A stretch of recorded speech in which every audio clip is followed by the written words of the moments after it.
Okay, today we are going to talk about self-reassurance, where I went wrong with that, where so many people go wrong. I'm going to do another one sitting on the counter because I thought I just enjoyed sitting on the counter when I did this. Let me move it a little bit more that way. Okay, there we go. Boom! Got my, look at this hiking custom. I got this at a, where did I get this? They had this like awesome like food fair here in Colorado Springs this summer, and as soon as I saw this, I said, I gotta have it. And then she's like, it's $50. And I said, say what? $50 for a mug? Is that so? I'll take it. So, and it's great, except it's one of the one, yeah, you know, if I break this, Erica's gonna kill me. So let's talk about why self-reassurance, a lot of it is automatic in the beginning, but why it doesn't deliver the results that we look for, but we desperately think it will give us the certainty that will let us off the hook and finally be able to move past that. But it's trapdoor after trapdoor after trapdoor. Before I go any further, please subscribe, hit that like button down below. Let me know what you think about this. Hopefully by the time this video comes out, my contamination exposure video came out. I'll be doing more videos like that. I'll do some body dysmorphia ones as well. That would be really good for people to see because that really affected me for so long. So many compulsions, so many avoidance behaviors. I'll break that down and go through all the things that I would do. I'll take my shirt off as well and show people, you know, why we suck in, why we kind of angle in certain ways, and why it's so easy to get stuck in the conditional self-acceptance. So before I go any further, please subscribe, hit that like button below. Phil at OCDrecovery.com. Our slots are almost completely filled all the time, all time zones, all over the world. You know, we work 70, 80 countries. I can't think of a place I haven't worked nowadays.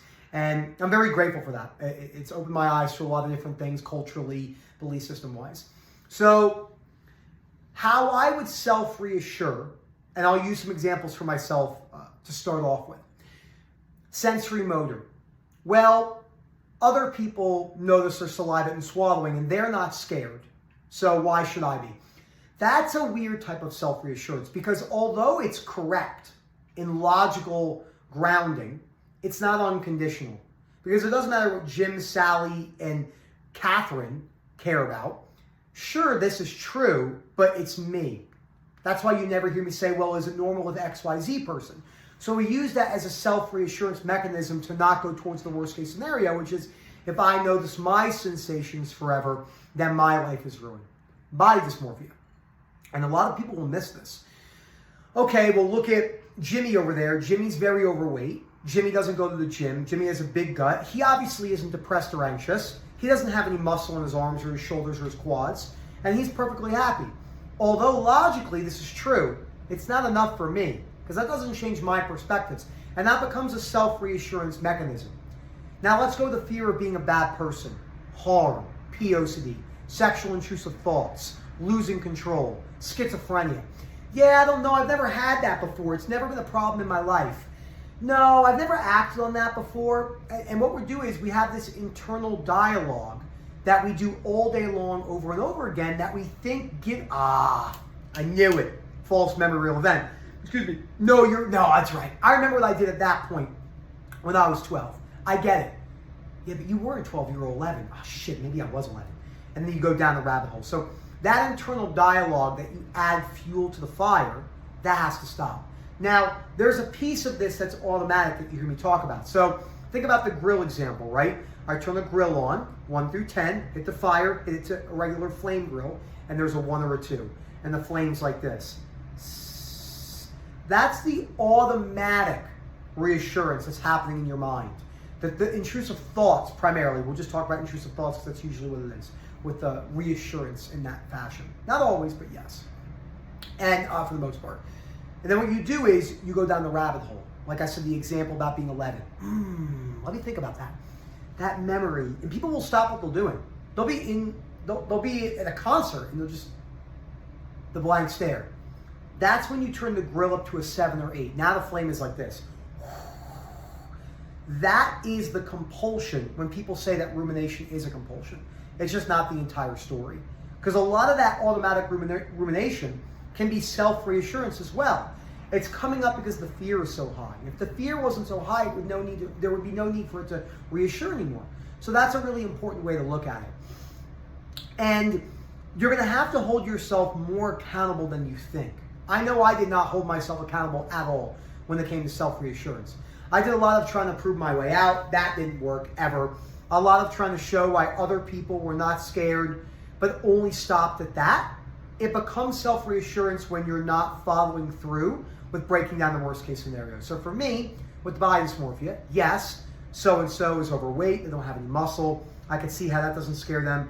If I don't go, but even if I lose all my muscle, even if I have some stomach fat and all of that, it's still not the end of the world. But until I moved closer to that acceptance, without liking it, acceptance doesn't mean agreement, I didn't really get very far. And that's something that really held me back for a really long time.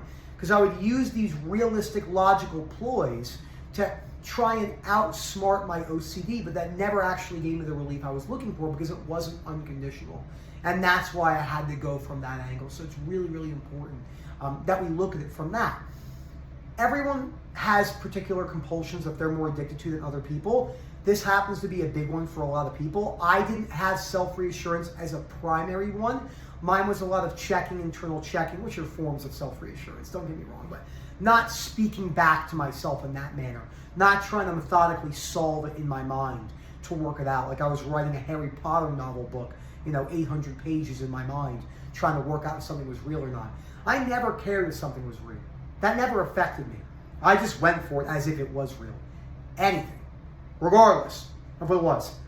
That's me, could be real, could I accept it? No trying to prove my way out. That's why I made so much progress with that particular categories of my OCD, fear patterns.